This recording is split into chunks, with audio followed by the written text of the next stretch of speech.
Friends, कैसे हैं आप सब। हमने शुरू किया था एड्रिनल कॉर्टेक्स। उसमें हमारे पास एक हार्मोन रह गया था आखिरी में। ठीक है, तो उसका नाम है एंड्रोजन। ठीक है, अब ये क्या होता है, ये भी एड्रिनल कॉर्टेक्स से सिक्रीट करता है। ठीक है, अगर हम मेल और फीमेल की बात करें, male and females adrenal cortex secrete small amount of weak androgen, यानी बिल्कुल स्मॉल अमाउंट में वो सिक्रीट करता है। ठीक है, in females they converted into oestrogen, यानी फीमेल्स में क्या होता है, ये बाद में क्या होता है, एस्ट्रोजन में कन्वर्ट हो जाता है। देन ये एस्ट्रोजन में जब कन्वर्ट होता है तो क्या करता है, growth of axillary and pubic hairs in boys and girls. ठीक है, तो अब हम देखने वाले हैं, तो हमने यहाँ पे देखा था जो ये कॉर्टेक्स है, कॉर्टेक्स के जितने भी हॉर्मोन्स थे हमने इसमें बात की। ठीक है, अब हम देखने वाले हैं जो बीच में मेड्यूला है, ये रेड कलर का आपको शो हो रहा है, तो मेड्यूला कौन कौन से हॉर्मोन सिक्रीट करता है, इसके क्या फंक्शन होते हैं, वो हम देखेंगे इस वीडियो में। ठीक है, so it is modified sympathetic ganglion of the autonomic nervous system ANS. ठीक है, और it develops from some embryonic tissue as well as other sympathetic जो टिश्यूज होते हैं उससे डेवलप होता है। ठीक है, नेक्स्ट है इट सेल लेक्स एक्सोन, यानी जो उसके सेल्स होते हैं उसमें एक्सोन्स कम होते हैं, क्योंकि देखो हमने यहाँ बात की जो एक तरह से ये मॉडिफाई किससे हो रहा था, सिंपैथेटिक गैंग्लियन से, यानी उसके अंदर कहीं ना कहीं न्यूरॉन्स होंगे। ठीक है, तो यहाँ पे ऑटोनॉमी नर्वस सिस्टम से मॉडिफाई हुआ है। ठीक है, तो यहाँ पे लेक ऑफ एक्सोन, हम देखा था न्यूरॉन्स के अंदर क्या होते हैं, एक्सोन्स होते हैं।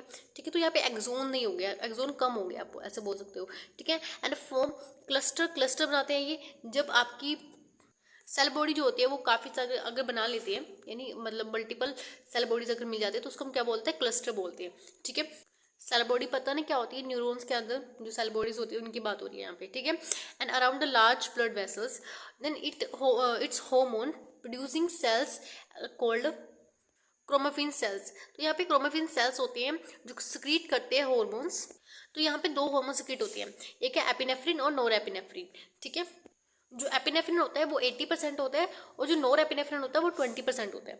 ठीक है, तो यहाँ पे मेन चीज़ क्या है, यहाँ पे जो क्रोमोफिल्स फिन जो आपको ये सेल है यहाँ पे, ये आपको लर्न करना है। क्रोमोफिन सेल्स जो होते हैं ये सॉरी एपिनेफ्रिन और नोर एपिनेफ्रिन हार्मोन बनाते हैं, ये आपको यहाँ पे देखना है। ठीक है, और देखो जो एड्रेनल मेडुला के हार्मोन होते हैं, ये एड्रेनल मेडुला के हार्मोन जो होते हैं इसको हम 3F भी बोल देते हैं। 3F क्यों, क्योंकि यहाँ पे देखो फेयर, फाइट एंड फ्लाइट इसको हम बोल देते हैं। ठीक है, जब ये हार्मोन्स सिक्रीट होते हैं तो ये फेयर, फाइट एंड फ्लाइट में काम आते हैं। ठीक है, इसलिए हम इसको बोल रहे हैं 3F। ठीक है, नेक्स्ट है, देखो हम देखते हैं effect of adrenal medulla hormones. इसके जो एड्रेनल मेडुला है उसके हार्मोन्स के इफेक्ट क्या क्या है। ठीक है, तो फर्स्ट ऑफ ऑल क्या है, increase heart rate and force of contraction. ठीक है, नेक्स्ट है कार्डिक आउटपुट एंड जो बीपी है उसको इंक्रीज कर देती है। Then increase in blood flow increase हो जाता है to the heart, liver and skeletal muscles etcetera. ठीक है, then dilation of airway to the lung and increase in level of glucose and fatty acid in the blood. ठीक है, तो आपको ये कुछ पॉइंट्स आपको लर्न करने पड़ेंगे। ठीक है, देखो यहाँ पे क्या है, जो एड्रेनल मेडुला है, एड्रेनल मेडुला के जो मेन दो हार्मोन थे एपिनेफ्रिन और नोर एपिनेफ्रिन, उनके फंक्शन क्या है, पहले आपको बहुत इंपॉर्टेंट फंक्शन है ये वाला, हार्ट रेट इंक्रीज हो जाते हैं, हार्ट रेट इंक्रीज होगा तो फोर्स ऑफ कॉन्ट्रैक्शन भी इंक्रीज होगा। ठीक है, अब हार्ट से क्या आ रहा है, यानी कार्डिक एक तरह से हम वर्ड यूज किस लिए करते हैं, हार्ट के लिए वर्ड यूज करते हैं कार्डिक। ठीक है, तो कार्डिक आउटपुट इंक्रीज हो जाता है। अब देखो हार्ट रेट इंक्रीज होगा तो ऑब्वियस बात है बीपी भी इंक्रीज होगा। ठीक है, ब्लड फ्लो भी इंक्रीज होगा हार्ट, लीवर वगैरह में, मसल्स में। ठीक है, उसके बाद डायलेशन ऑफ एयरवे, ये तो आपको लर्न हो ही जाएगा। ठीक है, उसके बाद हम बात करते हैं नेक्स्ट जो हमारा ग्लैंड है, पीनियल ग्लैंड। अब पीनियल ग्लैंड ये स्मॉल एंडोक्राइन ग्लैंड है attach to the roof of third ventricle of brain. अगर आपने देखो वेंट्रिकल्स जरूरी नहीं है कि हार्ट के अंदर ही होते हैं। ठीक है, हार्ट के अंदर 2 वेंट्रिकल्स होते हैं, लेकिन ब्रेन के अंदर भी वेंट्रिकल्स होते हैं। ठीक है, जब आप ब्रेन सिस्टम पढ़ोगे ब्रेन का, ठीक है, डायग्राम अच्छे से एनाटॉमी जब देखोगे तो वहाँ पे भी वेंट्रिकल्स होते हैं हार्ट के अंदर। तो जो रूफ ऑफ थर्ड वेंट्रिकल है ना ब्रेन का, वहाँ पे ये जो पीनियल ग्लैंड है वो सिचुएटेड होता है। ठीक है, नेक्स्ट है, it consist of masses of neuroglia and secretion cell जो होते हैं उसको हम क्या बोलते हैं, पिनियलोसाइट्स बोल देते हैं। ठीक है, पीनियल ग्लैंड से पिनियलोसाइट्स। ठीक है, देखो यहाँ पे पीनियल बॉडी जो है आपको दिखाई गई है, देखो हमने देखा था यहाँ पे पिट्यूटरी है ये वाली, इसके जस्ट यहाँ पे थर्ड वेंट्रिकल के नीचे आप बोल सकते हो, यहाँ पे देख सकते हो, तो ये पीनियल बॉडी है। ठीक है, नहीं पीनियल ग्लैंड आप इसको बोल सकते हो। तो यहाँ पे जो उसकी लोकेशन है आपको दिखाई दे रही है। ठीक है, तो पता चल गया इसकी ब्रेन में लोकेशन होती है रूफ ऑफ थर्ड वेंट्रिकल। ठीक है, नेक्स्ट है इट वॉज कंसिडर्ड विस्टिजियस और विस्टिजियस स्ट्रक्चर। विस्टिजियस स्ट्रक्चर किसको बोलते हैं? फर्स्ट ऑफ ऑल देखो, अब जब भी आपको विस्टिजियस का नाम, विस्टिजियल आपको नाम आएगा ना कहीं पे भी, तो इसका मतलब है कि ऐसा कोई ऑर्गन या कैसा ऐसी कोई चीज़, ऑर्गन तो आप नहीं कहोगे लेकिन स्ट्रक्चर यहाँ पे बोला गया है, स्ट्रक्चर सही वर्ड है। तो स्ट्रक्चर, ऐसा कोई स्ट्रक्चर जिसका हमारी बॉडी में कोई रोल ही नहीं है, ठीक है, कोई फंक्शन ही नहीं करता, वो ऐसी ऐसी हमारी बॉडी के अंदर पड़ा हुआ है, ठीक है। तो पहले इसको कंसीडर किया गया था कि एक तरह से विस्टिजियल स्ट्रक्चर है, लेकिन बाद में पता चला कि पीनियल ग्लैंड जो है ये भी सेक्रेशन करता है, ठीक है, ये भी, इसका भी हमारी बॉडी के अंदर बहुत इंपॉर्टेंट रोल है, ठीक है। तो ये बाद में पता चला था, तो अभी हम इसको vestigial organ, sorry vestigial structure नहीं मानते, ठीक है। नेक्स्ट है it's prominent gland till childhood. Prominent तो होता है चाइल्डहुड के अंदर, लेकिन gradually it atrophies with the onset of the puberty, यानी एक तरह से गायब हो जाता है, ठीक है। एट्रोप्सिक मतलब होता है कि गायब हो जाना एक तरह से, ठीक है। Next, pineal accumulated salt of calcium. अगर पीनियल के अंदर, पीनियल ग्लैंड के अंदर आप बोल लो, उसके अंदर का सॉल्ट का, कैल्शियम सॉल्ट का फॉर्मेशन, या आप बोल सकते हो एक्युमुलेशन। एक्युमुलेशन मतलब होता है जमा होना किसी चीज़ का। अगर कैल्शियम पीनियल ग्लैंड के अंदर स्टोर हो गया, एक्यूमुलेट हो गया, तो यहाँ पे क्या होता है, इसको हम ब्रेन सैंड भी बोल देते हैं, ठीक है। तो जब भी आपको कोई ब्रेन सैंड ऐसा कुछ, वैसे तो एक्स्ट्रा नॉलेज है, ठीक है, ब्रेन सैंड जब भी नाम आए ना, तो यानी पीनियल ग्लैंड के अंदर एक्यूमुलेशन हो गया है कैल्शियम सोल्ट का, ठीक है। अब हम बात करते हैं पीनियल हॉर्मोन्स कौन कौन से होते हैं। दो ही हार्मोन होते हैं। फर्स्ट हमारे पास होता है मेलाटोनिन और दूसरा होता है सीरोटोनिन, ठीक है, मेलाटोनिन और सीरोटोनिन, ठीक है। देखो, इससे प्रीवियस में हमने एक और हार्मोन बात की थी, उसका नाम था मेलानिन। मेलानिन क्या होता है? मेलानिन और मेलाटोनिन, देखो यहाँ पे टोनिन TO का फर्क है बस। अगर हम दूसरे वाले हार्मोन की बात करें ना, जो मेलानिन जो होता है ना, वो हमारे स्किन के कलर के लिए वो होता है, रिस्पॉन्सिबल होता है। उसकी जो स्पेलिंग है वो है मेलानिन, ठीक है, मेलानिन। लेकिन यहाँ पे मेलाटोनिन है, टोनिन याद रखना, ठीक है। तो यहाँ पे बस TO का फर्क है, ठीक है, बाकी सेम है, ठीक है। तो यहाँ पे जो मेलानिन है ये स्किन कलर के लिए रिस्पॉन्सिबल होता है, लेकिन जो मेलाटोनिन है ये जो हमारी बायोलॉजिकल क्लॉक चलती है उसके लिए रिस्पॉन्सिबल होता है। उसकी बायोलॉजिकल क्लॉक क्या होती है उसकी भी मैं बात करने वाले हैं, ठीक है। देन सीरोटोनिन क्या होता है ये भी हम आगे बात करेंगे। तो first of all it is also called a biological clock. Biological clock का मतलब क्या होता है? फर्स्ट ऑफ ऑल देखो, बायोलॉजिकल क्लॉक का मतलब होता है, देखो अभी जैसे आप बैठे हो, जैसे फॉर एग्जाम्पल अभी सुबह हो रही है, ठीक है, सुबह हो रही है। अब सुबह के टाइम पे जो हार्मोन, जैसे अब सुबह के टाइम पे आपको जागना है, ठीक है, यानी जो सुबह के टाइम पे जो हार्मोन है वो है सीरोटोनिन। अगर आपकी बॉडी के अंदर सीरोटोनिन ज़्यादा हो जाता है, ठीक है, तो क्या होगा, आपको एक तरह से, देखो सीरोटोनिन कैसे ज़्यादा होगा, जब आपकी बॉडी में लाइट, या आपकी जैसे आंखें बोलो, आंखों में जब लाइट एब्जॉर्ब होगी, आंखों में जब लाइट जाएगी, यानी आपको दिखेगा कि लाइट आ गई है, तो क्या होगा, सीरोटोनिन का लेवल इंक्रीज हो जाएगा, ठीक है। तो उससे क्या होगा, आपकी बॉडी को एक तरह से इन्फॉर्मेशन मिलेगी कि सुबह हो गई है, उठ जाओ, ठीक है, यानी एक तरह से बायोलॉजिकल क्लॉक हो गई ना। और रात के टाइम पे क्या होगा, मेलाटोनिन का लेवल इंक्रीज हो जाएगा। क्यों क्यों होगा? क्योंकि देखो, जब अंधेरा हो जाता है ना, तो अंधेरे के टाइम पे जब आंख को क्या मिलता है, अंधेरा मिलता है, ठीक है, यानी आपको कुछ दिखाई नहीं देगा रात को। तो आपकी ब्रेन में क्या होगा, मेलाटोनिन का जो लेवल है वो इंक्रीज हो जाएगा। अब मेलाटोनिन किस लिए रिस्पॉन्सिबल होता है? आपको जो स्लीप आती है ना, ठीक है, जब सोते हो तो वो कौन रिस्पॉन्सिबल होता है? मेलाटोनिन रिस्पॉन्सिबल होता है उसके लिए, ठीक है। तभी हम बोलते हैं रात को ज़्यादा स्क्रीन जो चीज़ें होती है ना, स्क्रीन वाली चीज़ें, लाइट वाली, जो आप जैसे आप स्क्रीन से तो लाइट आती है ना आंखों में, तो लाइट हमें ज़्यादा अब्जॉर्ब नहीं करनी चाहिए रात को, तो मेलाटोनिन का लेवल इंक्रीज नहीं होगा, तो आपको नींद नहीं आएगी, ठीक है। तो आपको जो सोने की प्रॉब्लम होती है ना, कि किसी को नींद नहीं आ रही, ये ऐसे, ठीक है, तो यहाँ पे इस वजह से होता है वो। अगर हम रात भर फ़ोन चलाते रहेंगे या स्क्रीन देखते रहेंगे, तो मेलाटोनिन का लेवल डिक्रीज रहेगा, ठीक है। तो इसलिए रात को फ़ोन नहीं चलाना चाहिए, ठीक है। नेक्स्ट है, it is also called a biological clock of the body because it shows a rhythm in secretion it's hormone, ठीक है। वही हमने बात की, जो जैसे रिदम चलता है ना उसके अकॉर्डिंग ये सिक्रीशन करती है, ठीक है। नेक्स्ट है, level of melatonin is more during the scotus phase. Scotus phase क्या होता है? जब डार्क फेज होता है, अब बोल दो अंधेरे के समय जब होता है, ठीक है। अगर आप अपने रूम में भी लाइट ऑफ कर लोगे ना, तो भी क्या होगा, आपको वो जो डार्क फेस होगा, यानी आपके अराउंड जो सराउंड में क्या होना चाहिए, डार्क फेस होना चाहिए, ठीक है। नेक्स्ट है, जो सीरोटोनिन होता है is more during photo phase, यानी फोटो मतलब क्या होता है? लाइट। तो लाइट फेस में आपके जो होते हैं, ये जो सीरोटोनिन है वो सिक्रीट होता है, ठीक है, बॉडी के अंदर।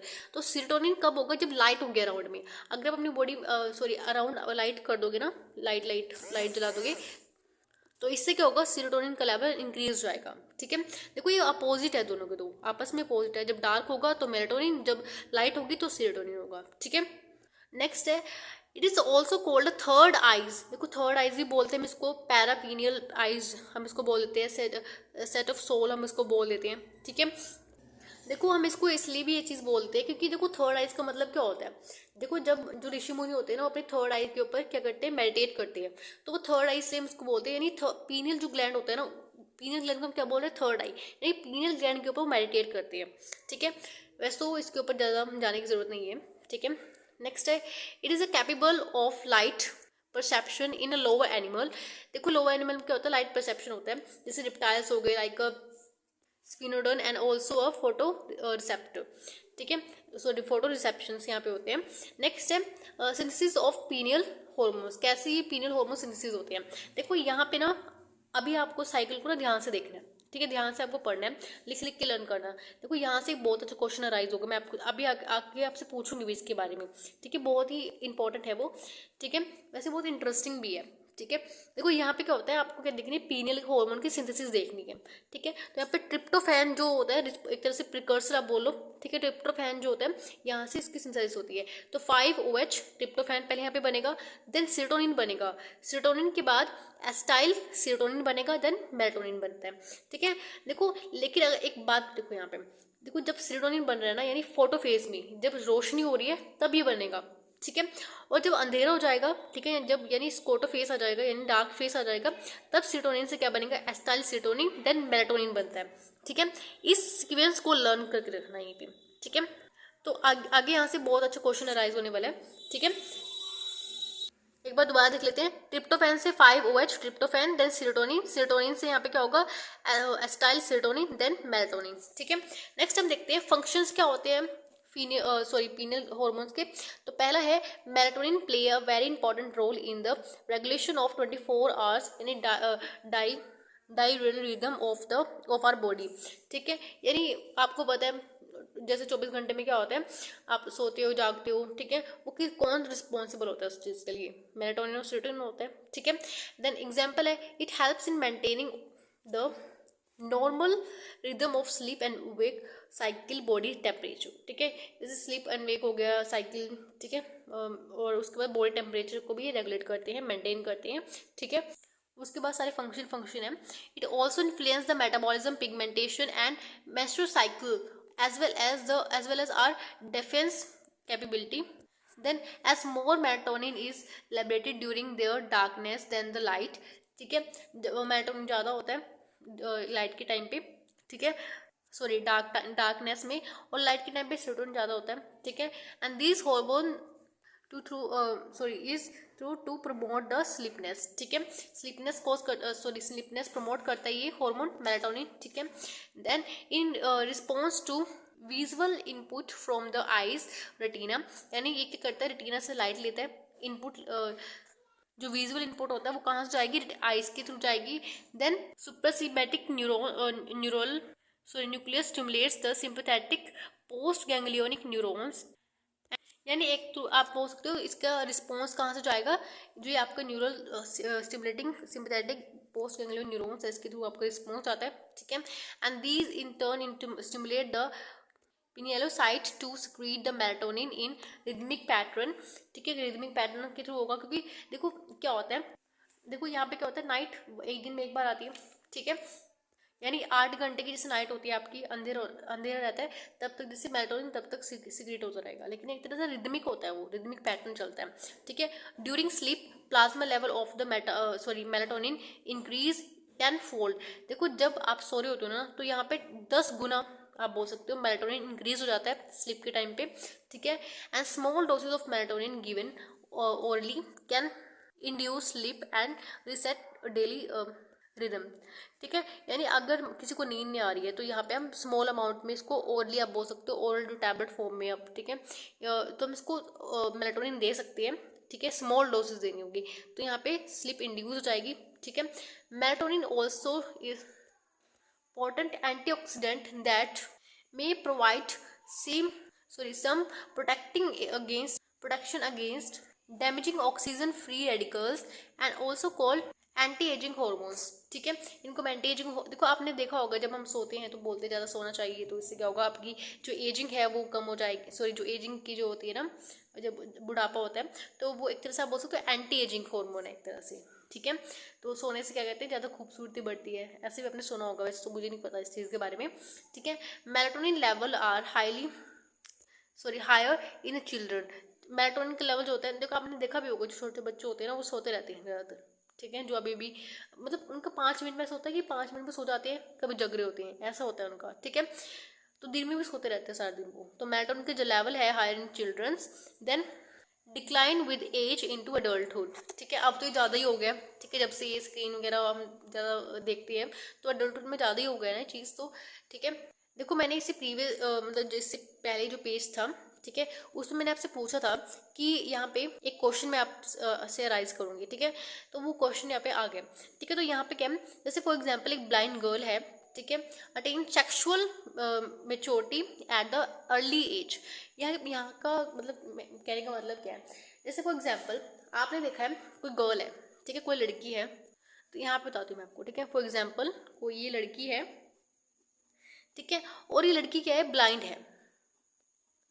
लेकिन ब्लाइंड क्या है, एक तरह से बचपन से ब्लाइंड है, ये देख नहीं सकती, ठीक है। अब देखो ये ब्लाइंड है, तो मतलब ब्लाइंड का मतलब क्या हुआ, यानी इसने कभी भी अपने लाइफ में रोशनी नहीं देखी है, लाइट कभी देखी नहीं है, इसका मतलब यही हुआ, ठीक है। यानी इसने डार्कनेस देखी है, ठीक है, इसने हमेशा डार्क डार्क देखा है सब कुछ। तो इसकी जो लाइट जो डार्कनेस है, ठीक है, यानी अब देखो हमने क्या बात की, जब डार्क होता है, अभी मैंने आपको बताया भी था, अगर हम अपने रूम में आसपास अपने रूम में लाइट ऑफ कर लो, अंधेरा कर लो, तो आपकी बॉडी में जो मेलाटोनिन है वो बढ़ जाएगा, ठीक है। आप सोच के देखो, इस लड़की ने कभी लाइट अब्जॉर्व नहीं की, लाइट देखी तक नहीं है, हमेशा डार्क में रही है, ठीक है, हमेशा डार्क में रही है। तो इसकी बॉडी में जो मेलाटोनिन है वो इंक्रीज होगा या डिक्रीज होगा, पहले मुझे ये बताओ, मेलाटोनिन का जो लेवल है वो इंक्रीज होगा या डिक्रीज होगा, ठीक है। एक बार सोच लो आप, ठीक है। अभी मैं आपको एक 5 मिनट के लिए पॉज कर देती हूँ इसको। देखो यहाँ पे एक चीज और भी है, जो मेलाटोनिन है, मेलाटोनिन जो है उसकी प्रॉपर्टी क्या है, एक तरह से आप बोल सकते हो एंटीगोनाइडल है, ठीक है। एंटीगोनाइडल का मतलब क्या होता है, यानी एक तरह से गुनाइड के ऊपर, जैसे अब गुनाइड का फंक्शन क्या होता है, एक तरह से प्यूबर्टी लाना, ठीक है। तो यहाँ पे प्यूबर्टी भी जल्दी नहीं आएगी, ठीक है। अगर मेलाटोनिन का लेवल ज़्यादा होगा तो प्यूबर्टी ज़्यादा जल्दी नहीं आएगी। जैसे फॉर एग्जाम्पल अब 13-15 की एज में आ जाता है ना, प्यूबर्टी आ जाती है 13-15 की एज में। लेकिन यहाँ पे एंटी गुनाइडल है, अगर मेलाटोनिन का लेवल ज़्यादा है तो यहाँ पे एंटी गुनाइडल, यानी एक तरह से गुनाइडल जो आपकी बोल सकते हो 13-15 की एज में प्यूबर्टी नहीं आएगी, ठीक है, थोड़ी लेट हो सकती है, ठीक है, ऐसा आप बोल सकते हो। तो यहाँ पे एक तरह से हमने देखा जो मेलाटोनिन है वो एंटीगोनाइडल भी है। तो अब मैं आपको उस चीज़ का आंसर दूंगी, वैसे तो अगर आपने सोच लिया तो आप ऑलरेडी आप इसमें कमेंट में हमें बता भी सकते हैं, ठीक है। लेकिन जो इसका आंसर है, इसका देखो, इसका आंसर क्या था, देखो हमने यहाँ पे बात की थी मेलाटोनिन। देखो फर्स्ट ऑफ ऑल तो इस लड़की ने कभी लाइट देखी नहीं है, ठीक है। और उसके बाद हमने बात की मेलाटोनिन का लेवल इंक्रीज होगा डिक्रीज होगा।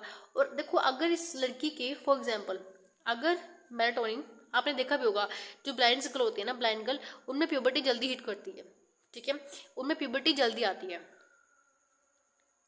ठीक है। हमने अभी देखा था ना, यहाँ पे इनमें क्या होती है, प्यूबर्टी अर्ली एज में आ जाती है, sexual maturity at an early age. अब देखो हमने बात की यहाँ पे मेलाटोनिन है, अगर उस लड़की ने कभी लाइट नहीं देखी है, डार्कनेस में रही है वो हमेशा, तो क्या होगा, मेलाटोनिन का लेवल इंक्रीज होगा उसके बॉडी में। तो यहाँ पे प्यूबर्टी तो लेट होनी चाहिए थी ना, क्योंकि तो एंटीगोनाइडल फंक्शन शो करता है।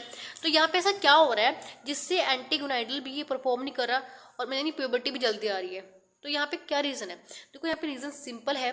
देखो मैंने बताया भी था, अगर आप इस सिंथेसिस को लर्न करोगे तो आपको आंसर मिल जाएगा। तो यहाँ पे आंसर क्या है, देखो पहली बात तो लड़की ने कभी लाइट देखी नहीं है, तो जब तक वो उसने कभी, अगर उस लड़की को कभी लाइट देखने को मिलेगी भी, तभी तो वो सीरोटोनिन रिलीज कर पाएगी, और सीरोटोनिन से फर्दर मेलाटोनिन बनना था। अगर सीरोटोनिन ही नहीं बनेगा तो मेलाटोनिन कैसे बनेगा, सिंपल है इसका आंसर, क्योंकि उस लड़की ने कभी लाइट देखी नहीं है, लाइट उसके आंखों में कभी गई नहीं है। तो सीरोटोनिन पहले सीरोटोनिन बनता है, ठीक है, पर लेकिन वो डार्कनेस में रही है हमेशा, तो मेलाटोनिन भी नहीं बन पा रहा, ठीक है। तो इसलिए क्या होता है, इन लड़कियों में जैसे जो ब्लाइंड गर्ल्स होती हैं उनके अंदर प्यूबर्टी जल्दी आ जाती है, ठीक है। अर्ली एज में जो प्यूबर्टी है वो हिट कर जाती है, ठीक है। यही रीज़न है उसका कि सेरोटोनिन नहीं है, ठीक है, तो इस वजह से मेलाटोनिन भी नहीं बन रहा, ठीक है। तो आज हमने देखा एंड्रोजन एंड्रोजन कहाँ से क्रिएट होते हैं, कैसे बनते हैं, ठीक है, वो हमने देखा। नेक्स्ट है एड्रीनल, हमने मेड्यूला के पूरा जो टॉपिक था एड्रीनल मेड्यूला का हमने सारा देखा। इसमें 2 हार्मोन्स होते हैं, मेलाटोनिन और सेरोटोनिन, इसके क्या क्या फंक्शन होते हैं, ठीक है, इंटरेस्टिंग फैक्ट भी हमने देखे इसके, ठीक है। अगर आपको ये वीडियो अच्छा लगा है तो प्लीज़ कमेंट कीजिए, सब्सक्राइब कीजिए, अपने फ्रेंड्स को सेंड कीजिए, ठीक है। And thank you for watching this video, have a nice day.